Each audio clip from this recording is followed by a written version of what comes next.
Quando a porta do tribunal se abriu naquela manhã de quarta-feira, ninguém prestou muita atenção no homem que entrou. Não havia nada de chamativo nele. Nenhum terno caro, nenhum advogado ao lado, nenhuma família numerosa acompanhando. Apenas um sujeito magro, de barba grisalha mal aparada, boné de beisebol desbotado e um casaco militar velho que parecia ter sobrevivido a mais guerras do que ele próprio. Ele caminhava devagar, com uma mochila pequena nas costas e um envelope amassado nas mãos. Parecia cansado de um jeito que não vinha de uma noite mal dormida, mas de anos inteiros de luta, derrota e resistência. Os sapatos estavam gastos, a calça poída. Ainda assim, havia algo na postura dele, e um jeito de manter as costas quase eretas, mesmo com o peso visível nos olhos, que chamava a atenção de quem sabia reparar. Mas quase ninguém ali sabia. Ele se aproximou da mesa dos réus com uma timidez estranha. Não era o medo de quem está acostumado com o crime. Era o desconforto de alguém que não pertencia àquele lugar, mas que, mesmo assim, fora arrastado até ali. O oficial anunciou em voz alta. Caso número 2025, CR 9043. Município de Providência contra. Em ele conferiu a ficha em Daniel Miller. O homem ergueu levemente a cabeça quando ouviu o próprio nome. Miller. Um sobrenome comum, perdido no meio de tantos outros. O tipo de nome que se mistura e desaparece. Mas a história por trás daquele nome estava prestes a fazer o mundo inteiro prestar atenção. O juiz ainda não tinha entrado. As pessoas na sala cochichavam, advogados organizavam papéis, um jovem mexia no celular, uma senhora abanava o rosto com um envelope. Ninguém sabia que aquela audiência, aparentemente simples, mudaria a forma como muita gente enxergava um cara dormindo no carro. Daniel apertou o envelope nas mãos. Era a carta que ele tinha tentado escrever na noite anterior, em um pedaço de papelão apoiado no volante do próprio carro. A caligrafia era irregular, trêmula. Não porque ele não sabia escrever, mas porque fazia tempo que não precisava colocar sentimentos no papel. Ele não tinha advogado. Não tinha terno. Não tinha para onde ir depois dali. Tinha apenas uma verdade atravessada na garganta. O som de uma porta lateral se abrindo interrompeu as conversas. O juiz entrou. Era o mesmo juiz que muitos moradores da cidade já tinham visto em vídeos que circulavam pela internet, Augusto Montaldi, homem de 70 e poucos anos, olhar firme, voz serena e um jeito de ouvir as pessoas como se cada palavra realmente importasse. Ele carregava a experiência de décadas de magistratura e uma reputação de ser duro com a injustiça, mas surpreendentemente humano com quem ainda tinha jeito. Ele se sentou, ajeitou os óculos, folheou alguns papéis, respirou fundo e começou. Bom dia. Vamos prosseguir com os casos desta manhã. Primeiro, caso número 2025, CR 9043. Município de Providência contra Daniel Miller.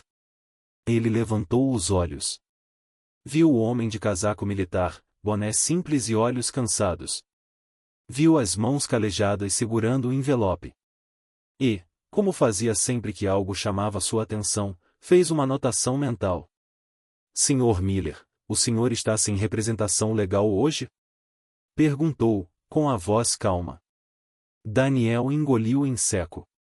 Sim, meritíssimo. Não, e não tenho advogado. Sabe que tem direito a um? Ele assentiu com a cabeça. Sei. Mas, não tenho como pagar. E ele fez uma pausa, constrangido, e eu não quero incomodar ninguém. Só queria explicar. Houve um leve burburinho na sala. O juiz encarou Daniel com mais cuidado. Havia algo diferente ali. Não era a postura de quem despreza o tribunal. Era a postura de quem se sente envergonhado de estar ali. Muito bem. Vamos aos fatos, disse o juiz, folheando o processo. O senhor está sendo acusado de violação do Código Municipal referente a estacionamento noturno irregular, perturbação da vizinhança e uso indevido de veículo em área residencial. Traduzindo, o senhor foi multado por dormir dentro do seu carro, estacionado em uma rua da cidade, em repetidas noites. Algumas pessoas na sala fizeram expressões confusas. Uma senhora franziu o senho, como se a acusação não fizesse sentido. O juiz continuou. De acordo com o relatório, o senhor foi abordado pela polícia em 3 ocasiões distintas, dormindo no veículo, entre meia-noite e 5 da manhã. Houve reclamação de moradores. O senhor recebeu advertência nas 2 primeiras vezes, e na terceira, o agente decidiu emitir a multa. Valor de $300. $300. Para muitos naquela sala, era apenas um número. Para Daniel, era o que ele não conseguiria juntar nem em 3 meses. O juiz ergueu os olhos. O senhor está ciente do motivo pelo qual está aqui, Sr. Miller? Daniel engoliu em seco outra vez. Estou, meritíssimo. E como se declara em relação à multa? Culpado? Não culpado? Daniel ficou em silêncio por alguns segundos. Depois, respondeu. Eu dormi no carro, sim, senhor. Então, acho que sou culpado. A sinceridade dele deixou o juiz por um instante sem reação. Muito bem. Vamos então tentar entender por quê. Ele folheou os papéis de novo. Aconteceu algo curioso durante o registro desse caso. O agente que emitiu a multa, o oficial Harris, anexou um relatório adicional. E ele recomenda que este tribunal ouça a história do réu antes de qualquer decisão definitiva. O juiz levantou a sobrancelha. Não é comum recebermos recomendações assim de oficiais. Alguns advogados trocaram olhares curiosos. O juiz fechou a pasta e olhou diretamente para Daniel. Sr. Miller, o que está acontecendo na sua vida para que o senhor esteja dormindo no carro, em plena rua, em pleno inverno de Providência? Daniel respirou fundo. Muito fundo. Puxou o ar como se estivesse prestes a mergulhar. Meritíssimo, eu não sou muito bom com palavras. Ele segurou o envelope com mais força. Então, eu tentei escrever. Mas não sei se ficou bom. Não sei se, e ele olhou em volta, sem graça, se o senhor vai querer ouvir isso. Eu quero ouvir diretamente do senhor, e disse o juiz, com firmeza suave. Conte. Do seu jeito. Daniel mordeu o lábio, lutando com um medo que não tinha nada a ver com tribunais, multas ou polícia. Tinha a ver com algo mais profundo, o medo de ser visto de verdade. Ele olhou para o chão, depois para o juiz. Finalmente, começou. Eu dormi no carro porque não tenho casa. O silêncio que se seguiu foi diferente dos outros. Não era apenas ausência de som. Era como se alguém tivesse apertado pausa na sala inteira. O juiz não disse nada. Apenas esperou. Daniel continuou, a voz rouca, eu fui militar por 8 anos. Servi no Afeganistão. Fui cabo na infantaria. Depois que voltei, há uns 4 anos, as coisas nunca mais ficaram normais.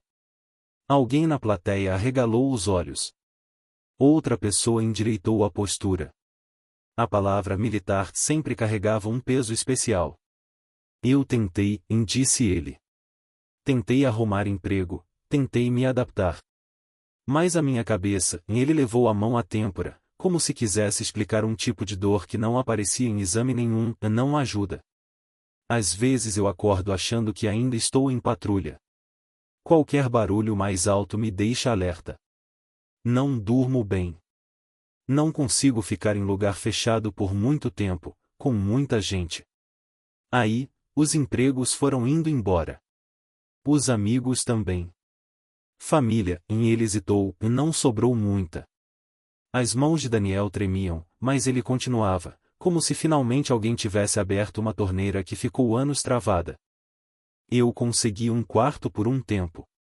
Num lugar simples. Mas atrasei o aluguel. Primeiro 1 mês. Depois 2. A dona não teve escolha. Me pediu para sair. Ela também tinha contas para pagar. Não culpo ela.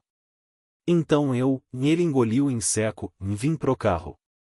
Ele soltou um riso curto, sem humor. Engraçado, aquele carro foi a coisa mais importante que comprei quando saí do exército. Usei quase tudo que tinha guardado. Minha mãe dizia: filho, compra uma coisa sua, só sua. Uma coisa que ninguém possa tirar de você. Eu achei que seria o carro. Os olhos brilharam por um segundo.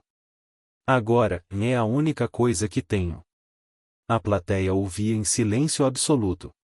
Até o estenógrafo estava mais devagar, como se não quisesse perder uma palavra sequer. Eu estaciono em ruas diferentes, e continuou Daniel. Tento ficar onde não atrapalho ninguém. Sou silencioso. Não ligo som, não faço bagunça, não deixo lixo. Deito no banco de trás com um cobertor e fico olhando o teto, esperando o sono chegar. Tem noite que não vem. Tem noite que eu durmo só quando o corpo não aguenta mais. Ele olhou para o juiz, como se esperasse ver julgamento naquele olhar. Mas não viu. Na primeira vez que o policial me abordou, Daniel prosseguiu, ele bateu na janela e eu levei um susto danado. Achei que estava sob ataque de novo. Demorei uns segundos para entender onde estava. Ele viu meus documentos, viu a identificação de veterano. Me deixou ir. Disse para eu procurar ajuda. Eu disse que ia procurar. Mentira. Eu estava cansado demais para tentar. O juiz folheou o relatório. Lá estava exatamente o que Daniel descrevia. O primeiro registro, advertência verbal. O segundo, abordagem com orientação. O terceiro, multa. Na segunda vez, disse Daniel, era outra rua. Outro bairro. Eu achei que, mudando de lugar, não teria problema. Mas uma moradora viu alguém estranho dormindo no carro, ligou para a polícia. Eu entendo. Ela só queria proteger a família dela. De novo, o policial me orientou. Disse que, da próxima vez, ia ter que multar. E eu tentei achar outro jeito. Ele respirou fundo. Fiquei alguns dias em abrigo. Mas é difícil. Muito barulho, muita gente. Tem uns que bebem, outros brigam. Eu não julgo. Cada um tem seus demônios. Mas eu não consigo ficar ali. Meu coração dispara, minha cabeça dói. Aí eu volto pro carro. O carro é o único lugar onde eu ainda sinto controle. Uma senhora no fundo da sala levou a mão aos olhos, tentando enxugar discretamente as lágrimas. Daniel então olhou para o chão e concluiu. Na terceira vez, eu sabia que podia dar problema. Mas estava frio. Muito frio. Eu pensei, ou eu durmo no carro, ou durmo na calçada. Escolhi o carro. Acordei com o policial batendo no vidro e com a multa na mão. Ele olhava para mim de um jeito indiferente. Como se estivesse preso entre o coração e o regulamento. Ele ergueu o envelope. Aí eu vim aqui hoje. Não porque eu ache que o senhor vai apagar a multa. Eu sei que a lei é a lei. Eu vim porque a voz falhou, porque eu não tenho $300. Se eu tivesse $300, eu não estaria dormindo no carro. E se essa multa ficar, eu vou ter uma dívida que nunca vou conseguir pagar. E aí, cedo ou tarde, vão guinchar meu carro. E quando guincharem meu carro, meritíssimo, uma lágrima escorreu, silenciosa, e eu não vou ter mais nada. A sala estava tomada por um silêncio pesado, cheio de emoções contidas. O juiz Montaldi manteve-se atento, mas os olhos denunciavam que aquela história o atingira de um jeito que muitos casos não faziam. Ele fechou a pasta lentamente. Sr. Miller, sua voz saiu um pouco mais baixa do que o usual. O senhor mencionou ter servido no Afeganistão. 8 anos. Sim, senhor. O senhor tem algum laudo médico? Diagnóstico? Teve acompanhamento psicológico após o serviço? Daniel soltou uma risada amarga. Tive, por um tempo. Depois cortaram o programa no hospital onde eu ia. Lista de espera. Prazos. Protocolos. Eu desisti antes de me chamarem. Não tenho laudo recente. Só a cabeça cheia de lembranças e o corpo cansado de tentar fingir que elas não me afetam. O juiz ficou em silêncio por alguns segundos. O tipo de silêncio em que se vê claramente que ele não está apenas pensando na lei. Está pensando em justiça. A certa altura, ele fechou o processo e perguntou: Sr. Miller, o senhor tem alguém aqui hoje? Daniel olhou em volta, como se só então se desse conta de que estava completamente sozinho. Não, senhor. Só eu mesmo. O juiz recostou-se na cadeira. Muito bem. O tribunal ouviu sua história. Mas ainda há uma coisa que preciso saber antes de tomar qualquer decisão. Daniel endireitou a postura, nervoso. O quê? O juiz entrelaçou as mãos. O que o senhor quer, de verdade, Sr. Miller? Se pudesse pedir qualquer coisa desta corte hoje, qualquer coisa dentro do que eu posso fazer, o que pediria? A pergunta pegou Daniel de surpresa. Ele podia ter pedido o óbvio, que a multa fosse anulada. Que o caso fosse arquivado. Que o juiz fosse bonzinho. Mas quando abriu a boca, o que saiu foi outra coisa. Eu gostaria de ter uma chance de, ele travou por um segundo, de voltar a ser alguém. Não só o cara que dorme no carro. Eu não sei por onde começar. Eu só sei que, do jeito que está, eu não aguento mais. O juiz o encarou longamente. E, naquele momento, todos na sala perceberam que aquela não era apenas uma audiência sobre uma multa de $300. Era uma audiência sobre quanto vale uma vida que a sociedade tinha decidido ignorar. A sentença ainda não tinha sido dita. Mas o que o juiz faria a seguir, surpreenderia todo mundo que estava naquela sala. E, mais tarde, milhões de pessoas que viriam aquele vídeo na internet. O juiz Montaldi permaneceu em silêncio por alguns instantes. O tipo de silêncio que não nasce da dúvida, mas da responsabilidade. Ele ajeitou os óculos, entrelaçou os dedos e respirou fundo antes de falar novamente. Sr. Miller, começou ele, com a voz mais baixa, quase reflexiva, o senhor disse que não sabe por onde começar. Que não tem mais forças para seguir sozinho. Mas eu quero que saiba de uma coisa. O fato de estar aqui hoje, falando com tanta honestidade, já é um começo. Um começo importante. A maioria das pessoas que chega a este tribunal inventa desculpas, culpa o governo, culpa os vizinhos, culpa a polícia. O senhor não. O senhor assumiu tudo. Explicou sua situação sem se esconder. Isso diz muito sobre o homem que o senhor é.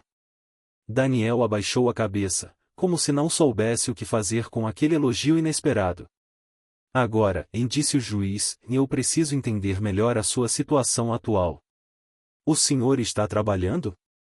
Daniel respirou fundo. Estou, às vezes. Trabalho temporário. Uns bicos. Carrego caixas em depósito, faço entrega quando consigo. Mas não é fixo. E quando eu falo que tenho crises de ansiedade, alguns empregadores não querem arriscar. Aí eu não posso reclamar, né? Eles têm medo. E eu também tenho medo. Medo de não dar conta. O juiz fez uma anotação em seu bloco. O senhor está recebendo algum tipo de auxílio para veteranos? Daniel riu, mas sem humor. Não, senhor. Já tentei solicitar, mas faltam documentos, faltam avaliações médicas, faltam coisas que eu não tenho como organizar enquanto durmo no carro. É sempre assim, para receber ajuda, eu preciso provar que mereço ajuda. Mas eu não consigo provar porque justamente preciso de ajuda. Eu fico preso no meio disso. A sala inteira ficou em silêncio absoluto. O juiz fechou o bloco, encostou as costas na poltrona e disse algo que deixou Daniel visivelmente tenso. Sr. Miller, eu gostaria que o senhor me contasse mais sobre sua mãe. Daniel ergueu a cabeça rapidamente, surpreso. Minha mãe? Sim. O senhor mencionou que ela dizia para comprar algo que ninguém pudesse tirar de você. Pareceu significativo. Quem era ela? Daniel respirou fundo, deixou o envelope sobre a mesa e, pela primeira vez na audiência, falou sem travar. Minha mãe era, a voz tremeu, era a pessoa mais forte que eu já conheci. Ela criou eu e meu irmão sozinha.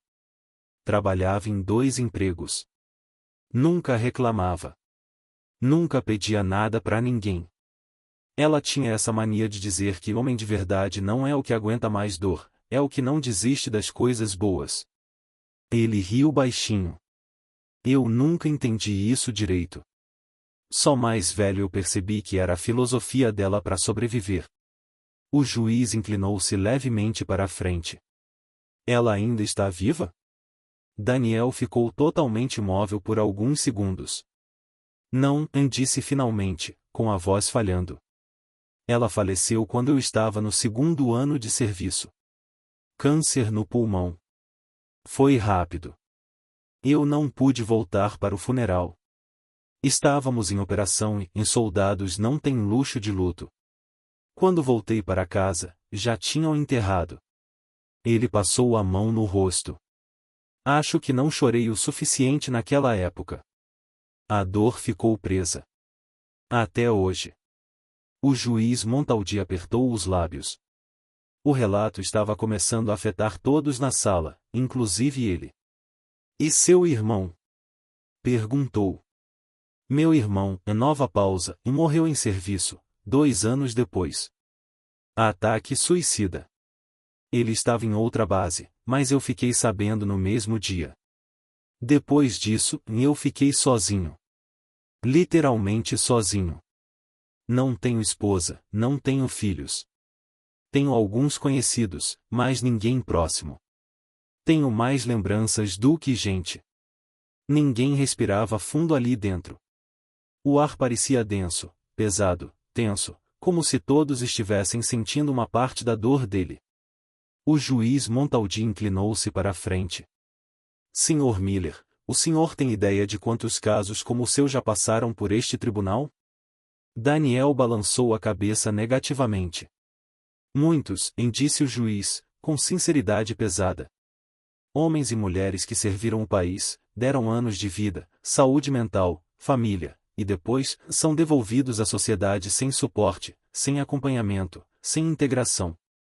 A verdade é que nós falhamos com vocês. A sociedade falha. O sistema falha. Os programas falham. E, enquanto isso, vocês pagam a conta. Daniel piscou algumas vezes, como se estivesse tentando absorver aquelas palavras.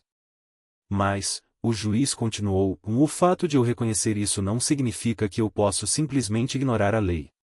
Eu não posso apagar o Código Municipal. Eu não posso mandar os moradores ignorarem carros estacionados na porta de casa durante a madrugada. Mas existe algo que eu posso fazer. E vou fazer. Só preciso avançar com algumas perguntas antes. Ele se ajustou na cadeira. Sr. Miller, o carro onde o senhor está dormindo, está em condições de uso? Está, e mais ou menos. Daniel coçou a nuca. O motor funciona. A bateria está ok. Mas o aquecedor falha às vezes. E as janelas não fecham direito. Quando venta, entra muito frio. Eu faço o que dá. Coloco papelão para tampar. Mas, é difícil. Há risco do veículo ser rebocado? Daniel apertou os olhos, como se aquilo doesse. Sim. Tem 2 notificações pendentes. Se eu tomar mais uma, eles guincham.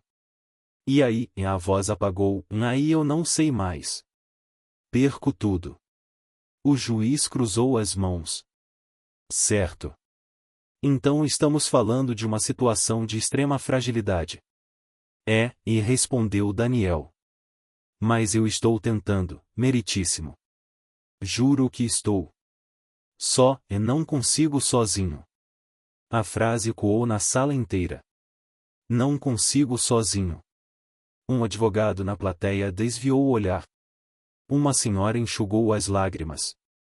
O policial que estava presente franziu a testa, lembrando-se das noites em que viu aquele homem tremendo de frio na janela do carro. Daniel respirou fundo, e então disse algo que parecia ter sido arrancado de sua alma. Eu só queria um lugar quente por algumas noites.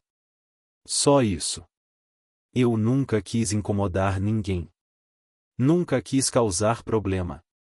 Só queria descansar sem medo. É estranho, mas a pior parte de dormir no carro não é o frio. Não é a dor nas costas. Não é o medo da polícia bater no vidro. A voz dele afinou. A pior parte é acordar às 3 da manhã e não ter ninguém que se importaria se você simplesmente desaparecesse. O silêncio que se seguiu não parecia humano. Era profundo demais. O juiz fechou os olhos por um instante. Quando os abriu, havia neles um brilho diferente, determinação. Sr. Miller, agradeço sua sinceridade. Mas agora preciso ouvir outra perspectiva. Ele olhou para o lado. O oficial responsável por esse registro está presente? Um policial de meia idade, postura séria e expressão cansada, levantou-se. Sim, meritíssimo. Oficial Harris, à disposição. O juiz o chamou para se aproximar. Oficial Harris, o senhor recomendou, por escrito, que eu ouvisse a história do réu antes de qualquer decisão. Gostaria de explicar o motivo? O policial olhou para Daniel, respirou fundo e disse. Sim, meritíssimo. Porque, na noite da multa, eu vi algo que não consegui ignorar. Todos os olhos da sala se voltaram para ele. Quando abordei o veículo, continuou Harris, e o Sr. Miller estava tremendo. Mas não era só por causa do frio. Era aquele tipo de tremor que veteranos têm quando são acordados de repente. O olhar estava perdido, as mãos tremiam, a respiração estava acelerada. Eu perguntei se ele precisava de ambulância. Ele recusou. Perguntei se tinha onde passar a noite. Ele disse que tinha o carro. Perguntei se tinha família. Ele ficou em silêncio por quase 1 minuto e respondeu, já tive. O policial piscou algumas vezes. Eu não consegui simplesmente multar e ir embora. Ele não é delinquente. Não estava praticando o crime. Não estava incomodando ninguém por vontade própria. Só estava tentando sobreviver ao frio. Eu emiti a multa porque a lei mandava. Mas eu escrevi o relatório porque em meu coração mandava outra coisa. O juiz assentiu, devagar. Daniel, sentado, parecia prestes a chorar. O policial concluiu. Meritíssimo, eu sei que não cabe a mim decidir nada. Só peço que o tribunal considere que esse homem não está cometendo uma infração por descuido. É por necessidade. E necessidade não é crime. O juiz agradeceu. Harris retornou ao seu lugar. Montaldi respirou profundamente. Era visível que estava prestes a tomar uma decisão que não seria comum. Uma decisão que certamente iria repercutir. Ele olhou para Daniel. Sr. Miller, eu ouvi tudo que o senhor disse. Ouvi o oficial. Li seu processo. E agora, antes de prosseguir, preciso que o senhor me responda uma última pergunta. Daniel endireitou o corpo, atento. O senhor quer ajuda, ou quer apenas que a multa desapareça?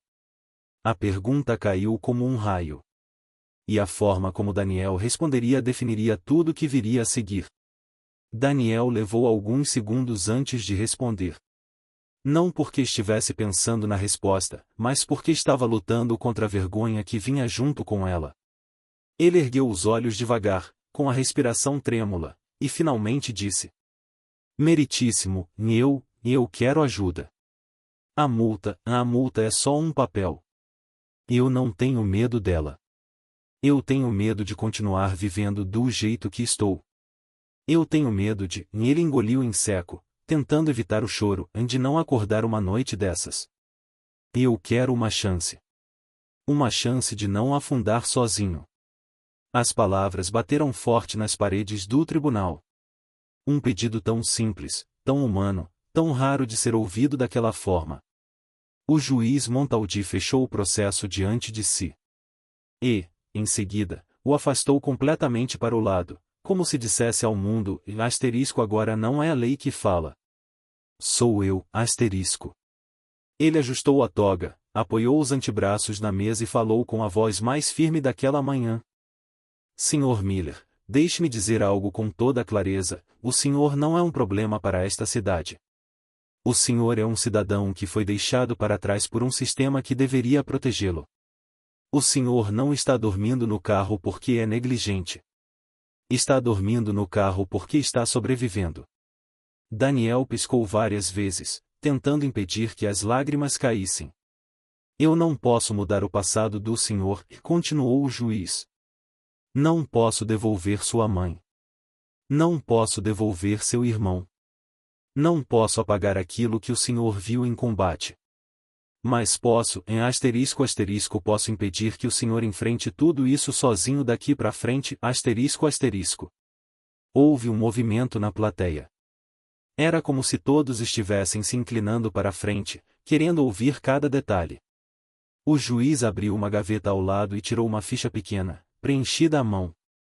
Nos últimos 10 anos, este tribunal tem parceria com um programa especial para veteranos em situação de vulnerabilidade. Muitos casos passam despercebidos, porque as pessoas têm vergonha de pedir ajuda. Mas este programa existe. E funciona. A pergunta é: o senhor está disposto a aceitar? Daniel sentiu as mãos tremerem. Estou, senhor. Pelo amor de Deus, estou. O juiz continuou. Esse programa oferece 3 coisas: acompanhamento psicológico especializado em traumas de combate, ligação direta com o Departamento de Assistência a Veteranos para acelerar benefícios, e vagas provisórias em moradias transitórias até que o indivíduo consiga estabilidade. Ele fez uma pausa, para garantir que Daniel estivesse absorvendo. Não é caridade. Não é esmola. É apoio. Apoio que o senhor merece por tudo que já enfrentou. Daniel passou a mão pelo rosto, enxugando lágrimas que ele já não conseguia esconder. Agora, prosseguiu o juiz, sobre a multa. A sala ficou totalmente silenciosa. Eu não vou cobrar $300 de um homem que não tem sequer 300 centavos sobrando no mês. O senhor não pagará essa multa. Ela será completamente cancelada. Daniel levou uma das mãos ao peito, como se não acreditasse no que acabava de ouvir. Mas, o juiz ergueu o dedo, essa não é a parte mais importante. Todos ficaram imóveis. Eu não estou apenas cancelando a multa. Estou anulando as 3 ocorrências registradas no seu nome. Elas deixam de existir. Nenhum oficial poderá usar isso contra o senhor no futuro. Daniel deixou escapar um soluço. 2 policiais se entreolharam, visivelmente emocionados. A senhora no fundo da sala aproximou um lenço do rosto. O juiz, então, fez algo inesperado, tirou os óculos, apoiou-os na mesa e falou com a voz carregada de emoção real, não protocolar. Senhor Miller, o senhor não falhou. Acredite em mim.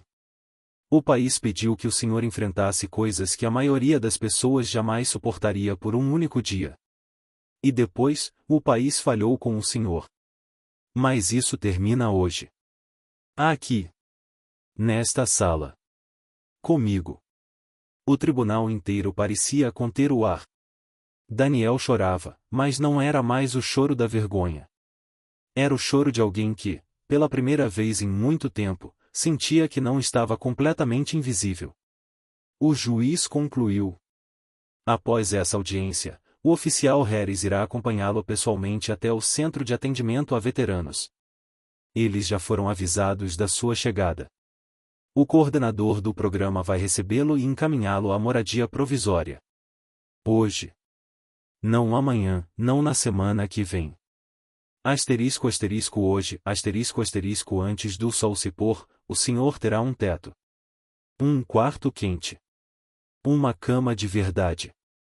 Daniel abaixou a cabeça e pôs as mãos no rosto. O corpo inteiro tremia.